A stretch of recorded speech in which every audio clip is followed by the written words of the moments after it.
તારીખ 2 ડિસેમ્બરના રોજ દ્વારકા જિલ્લાના વસઈ ગામે સરકારી અધિકારીઓનો કાફલો પહોંચ્યો હતો।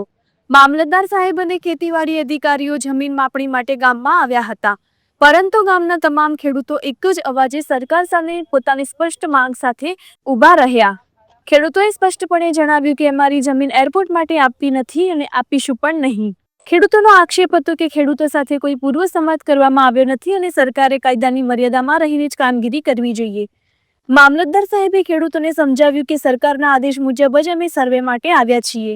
સ્થાનિક ખેડૂત નેતા હોથીબા જી સુમણિયા ઓખાએ પણ ખેડૂતોની એકતા દર્શાવી અને સરકારી કાર્યવાહી સામે કડક વલણ વ્યક્ત કર્યું। સમય સંદેશ ન્યૂઝ રિપોર્ટર હોથીબા સુમણિયા, વસઈ। આજે દેવુબા આજની જે મિટિંગ હતી, જે આજે બધા અધિકારીઓ આવ્યા હતા, તો તેની અંદર જે ચર્ચા થઈ હોય એ વિશે તમે જણાવશો। આજે તારીખ 2ના મામલતદાર સાહેબ શ્રી, ખેતીવાડી નિયામક શ્રી, સર્કલ ઓફિસર, ચારે ગામના તલાટી મંત્રી આજે જ્યારે અમારી સમક્ષ રૂબરૂ જે મૌખિક ચર્ચા કરવા માટે આવ્યા, ત્યારે અમે બધા ખેડૂતોએ, ચારે ગામના ખેડૂતોએ સખત વિરોધ નોંધાવ્યો છે કે ભાઈ અમારી ફળદ્રુપ અને સિંચાઈવાળી જમીનની અંદર એરપોર્ટ ના આવે। ફળદ્રુપ જમીનને સરકાર શ્રી સંપાદન કરવી એ માત્ર એક અંતિમ વિકલ્પ છે। સરકાર જ્યારે ખેડૂતો સાથે સીધો સંવાદ દ્વારા કરે એટલે શક્ય છે કે ખેડૂતો સંઘર્ષની અંદર ઉતરે છે। એટલે મારું સરકારશ્રીને એટલું કહેવાનું છે કે ભાઈ ખેડૂતો જો વ્યક્તિગત જો નોટિસ આપવામાં આવે, નોટિસ આપ્યા પછી જ સર્વે કરવામાં આવે, કારણ કે અત્યારે ચારે ગામના ખેડૂતોને એરપોર્ટ આવે છે એવી બધી માહિતી છે, પરંતુ વ્યક્તિગત કોઈને હજી સુધી નોટિસ મળેલી નથી। આ સિવાય ગ્રામસભાઓની મંજૂરી નથી લેવામાં આવી, એસઆઈએ રિપોર્ટ પણ તૈયાર કરવામાં નથી આવ્યો, અને આ 1500 લોકોનું સ્થળાંતર ક્યાં થશે એવી સરકાર પાસે કોઈ યોજના નથી। એટલે મેં અધિકારીઓને આજે અમે ખેડૂતો વતી જ પૂછ્યું કે ભાઈ તમે જ્યાં સુધી ખેડૂતોને તમે કન્વિન્સ નહીં કરો, ખેડૂતોને સાથે તમે વ્યવસ્થિત રીતે લેખિતની અંદર સંવાદ નહીં કરો, ત્યાં સુધી ખેડૂતો માત્ર ને માત્ર સંઘર્ષ સાથે ઉભા છે। બીજા નંબરની અંદર મેં એ પણ કીધું કે કોઈ પણ અધિકારી જ્યારે ખેતીની જમીન સંપાદનના સર્વે માટે આવે અને ખેડૂતો સાથે સીધો સંઘર્ષ થાય, બરાબર, પણ નોટિસ આપી હોય તો ખેડૂતને ખબર પડે કે ભાઈ મારી જમીન સંપાદન થવા જઈ રહી છે। ચારેય ગામની સીમાડાઓની અંદર જો તમને વાત કરું તો લગભગ 334 હેક્ટર જમીન સંપાદન થાય છે, જેમાં વસઈ, ગળેચી, મેવાસા અને કલ્યાણપુરના સર્વે નંબર આવે છે, જેમાં 95%થી વધુ જમીન વસઈ ગામના ખેડૂતોની છે। અને આપણે એ પણ ધ્યાન દોર્યું કે સરકારશ્રીને જંગલ ખાતાની 1600 એકરથી વધુ જગ્યા સરકારશ્રી પાસે છે, જ્યાં જંગલ ખાતાની અંદર બાવળ, બોરડી આવા ઝાડ જ ઉગેલા છે, જ્યારે કોઈ સરકારને એની સીધી આવક નથી। અહીંયા ખેડૂતોની આવક છીનવાય, એની રોજીરોટી છીનવાય, એટલે મારું સરકારને એ કહેવાનું છે કે જે ગામની અંદર બિલકુલ ખેતી નથી થતી અથવા તો સરકાર પાસે પોતાની જ જમીન છે, એ જમીનની અંદર આ એરપોર્ટને સ્થળાંતર કરવામાં આવે એવું સમગ્ર ખેડૂતોનું અમારે કહેવું છે। અને સરકારશ્રીને અમારી વિનંતી છે કે વસઈ આ 4 ગામની જમીન એક અંતિમ વિકલ્પ તરીકે જોવામાં આવે, જ્યારે સરકાર પાસે ઘણા બધા અન્ય વિકલ્પો છે કે અન્ય જગ્યાએ એ સ્થળાંતર કરી શકે। પુનેબેન, તમે એરપોર્ટ વિશે શું કહેવા માંગો છો ને અત્યારે કેટલા સમયથી વસઈની અંદર રહ્યો છો? 55 વર્ષ। હા, તો તમે એના વિશે તમારા જે અનુભવ હોય, તમારા ખેતીવાડી વિશે, કેવા પાણી છે, કેવો ફળદ્રુપ જમીન છે તમારી? 24 કલાકના પાણી છે અમારે।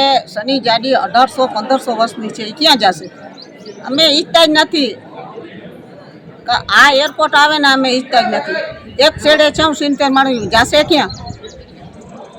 અને સરકાર અને આપણે ખેડૂત ભાઈઓ છે, સરકાર છે મોટો ભાઈ, આ ખેડૂત છે નાનકડો ભાઈ। અમને એરપોર્ટ જોતો જ નથી, બીજા ગામડા ક્યાં થોડા છે, ત્યાં જાય ને। અમારે 24 કલાકના પાણી છે। અત્યારે ખેડૂતને 1.5 લાખ, 2 લાખ, 1.5 લાખ, 2 લાખનું લાગત ખેડૂત માંડવી થાય, પછી જીરા કરશે, અને નીલો ઘાસ છે, પશુપાલન છે। સમય સંદેશ ન્યૂઝ રિપોર્ટર હોથીબા સુમણિયા, વસઈ। લક્ષ્મીબેન, તમે જે અત્યારે આપણે વસઈ ગામની અંદર જે આજે એરપોર્ટના ભણકારા વાગી રહ્યા, એના વિશે તમે શું કહેશો?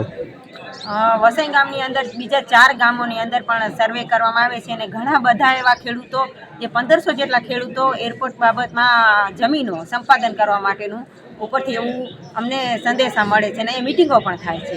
તો કોઈ પણ ભોગે આ 4 ગામો અમારે ખેડૂતમાં જે છે એ પોતાની માને દેવા ઈચ્છતા નથી. અહીંયા ખેતીલાયક જમીન છે, 24 કલાક પાણી છે, મગફળી, ચણા, જીરા જેવી વાવેતર કરે છે ને સાથે સાથે પશુપાલન કરે છે. તો આ 1500 ખેડૂતો નહીં, 1500 પરિવાર પોતાનો અહીંયા નિભાવ કરે છે. તો સરકારશ્રીને નમ્ર વિનંતી છે કે અહીંથી જે એરપોર્ટ અહીંયા બધું આવે છે એની જગ્યાએ એવી જમીન પર જાય જ્યાં જમીનનો કોઈ ઉપયોગ નથી થતો, જે ખેડૂતો ઉપયોગ નથી કરી શકતા, જ્યાં ખારી જમીન થઈ ગઈ છે. તો એરપોર્ટ ત્યાં ખસેડે અને અહીંના ખેડૂતોને જે પોતાની રોજીરોટી પોતાના પરિવારને નિભાવો કરે છે એ કરવા દે. અમને કોઈ વિકાસ સાથે કોઈ વિરોધ નથી, પણ વિકાસની સાથે સાથે વિનાશ થાય છે એ અમને યોગ્ય નથી અને અમારી માને કોઈ પણ રીતે કોઈ પણ કિંમતે વેચવા નથી માંગતા. સમય સંદેશ ન્યૂઝ રિપોર્ટર ઓથીબા સુમણિયા વસઈ. બરોબર. તો મુરાભાઈ, હા, જે અત્યારે એરપોર્ટના વસઈ ગામ, ગળેચી ગામ, કલ્યાણપુર એવા મેવાસા ચારેય ગામની અંદર ભણકારા વાગી રહ્યા, તો તમે એ વિશે શું કહેવા માંગશો? અરે એ વિશે બહુ આજ કહેવા. હું મુરાભાઈ રબારી, મુરાકાના રબારી ખેડૂત છું, એમ માલધારી છે. 500 મારા પરિવારમાં ગાડર છે, 100 બકરા છે, 10 હાંડિયા છે, 100 ભેંસું છે. દરેક ખેડૂત પાછળ 5-5, 10-10 મજૂર જીવે છે. એની પાછળ 10-10, 20-20 ઢોર છે. પક્ષી પશુનો હિસાબ નથી, પણ પાણી એવું છે કે સરસ્વતી નદી વહે ને એવું પાણી છે. પણ આ સરકારશ્રીને અમારી નમ્ર વિનંતી છે, આ જગ્યા ઉપર એરપોર્ટ ન કરાય એવી મારા ખેડૂત ભાઈઓ, મારા પરિવારજનો, મારા બધા આ ગામની અંદર ખેડૂત છે ને બધા મારા મિત્ર છે, એ લોકોનું એવું છે કે આ વિશે આ જમીનમાં એરપોર્ટ આવે નહીં. બીજી જગ્યાએ જ્યાં ઘણી જમીન બિનપિયત છે અમારા ઓખા મંડળમાં, એ જગ્યા ઉપર લઈ જાઓ, એ ખેડૂત પણ સુખી થઈ જાય કે એને પૈસા મળે, સારી જમીન ગમે ત્યાં ખરીદી શકે, એવી અમારી સરકારશ્રીને નમ્ર વિનંતી. તો મુરાભાઈ, જે અત્યારે મીટિંગ હતી, જે અધિકારીઓ આવ્યા હતા, બરોબર છે, તો અધિકારીઓ સાથે તમારી શું ચર્ચા થઈ? અત્યારે અધિકારીઓ એવો અમારી ચર્ચા થઈ કે અમારા ગામમાં ગ્રામ સભા એને ભરી નથી. 4 ગામમાંથી એકેય ગામ સરપંચોને કોઈ ઠેરાવ કે લીધા નથી અને એમને એમ સભા ભરે. અમને આ અધિકારીઓ ઉપર એવાનો વિશ્વાસ નથી, કેમ કે જમીન જોઈને એને રીતે જ આ સરકારશ્રી કરી નાખે તો આ અભણ લોકો ક્યાં જવાના, એવી અમારી નમ્ર વિનંતી છે. અમે આ જમીન વેચવા કોઈ સંજોગમાં જ માગતા નથી. અમારા તમામ ખેડૂત ભાઈઓની એવી વિનંતી છે કે ભાઈ આપણે આ જમીન જાશું ક્યાં?